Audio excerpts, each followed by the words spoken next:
Communiqué des FCBE. Les élections législatives du 26 avril 2015 ont connu leur aboutissement dans la nuit du 19 mai avec l'élection du président Adrien Mbedji au perchoir et les autres membres du bureau de la 7e législature. Les FCBE tiennent à féliciter le peuple béninois pour la patience, le calme et le sérieux qu'il a observé tout au long du processus. Nous nous en serons tenus à ce constat heureux, n'était-ce la conférence de presse du ministre Marcel de Souza qui appelle des clarifications afin que la vérité, aussi dure soit-elle, puisse être connue dans son entièreté par le peuple béninois épris de paix et de justice. Elle est nécessaire pour tirer les enseignements permettant d'édifier le peuple, éduquer la jeunesse, assainir les mœurs politiques et instaurer l'éthique et la morale.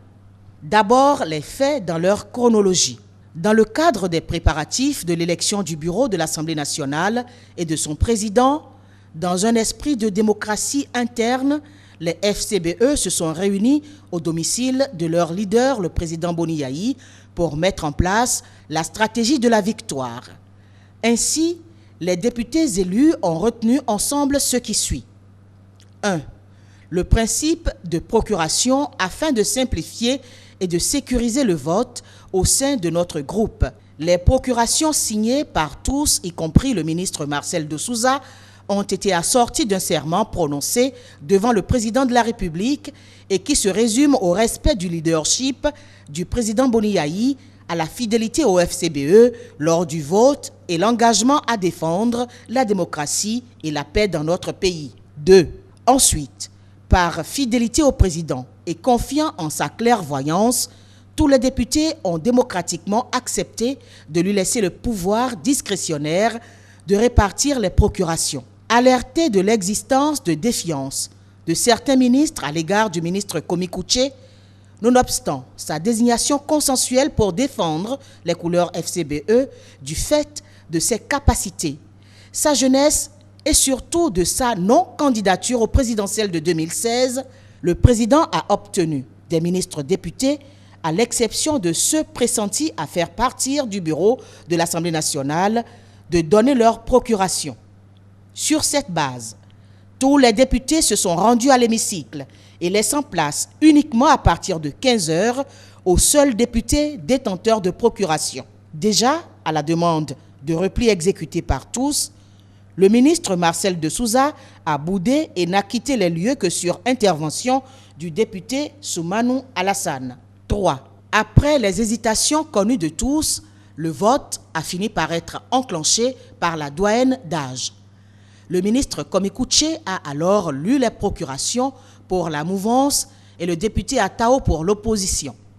C'est au moment où le député Atao se livrait à cet exercice, aux environs de minuit, que contre toute attente et malgré les promesses faites au président de la République et au groupe, que le ministre Marcel de Souza fit son entrée.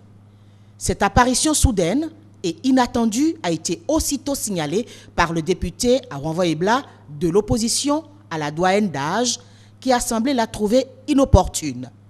C'est alors que le député Djogbenou, toujours de l'opposition, supplie la doyenne d'âge d'accepter cette présence au motif qu'elle annulait la procuration. Certains députés de la mouvance ont entrepris de dissuader le ministre Marcel de Souza dans sa volonté de faire fi de la procuration qu'il a donnée. Il opposa un refus net en dépit de l'intervention du président de la République. Analyse des faits et leçons pour notre peuple et sa jeunesse. Lors de sa conférence de presse, le ministre Marcel de Souza essaye avec véhémence et sans aucune retenue de faire partager qu'il a passé outre la consigne de procuration parce qu'il s'est senti frustré et humilié. Il affirme, Urbi et Orbi, qu'il est resté fidèle dans son vote. Comment espère-t-il pouvoir faire avaler de telles couleuvres au peuple béninois? Le ministre Marcel de Souza n'a été aucunement frustré ni humilié, car les faits sus-indiqués ont montré que le principe de procuration est consacré par un processus de démocratie interne, et mieux, il est assorti d'un serment de respect et de fidélité au président de la République.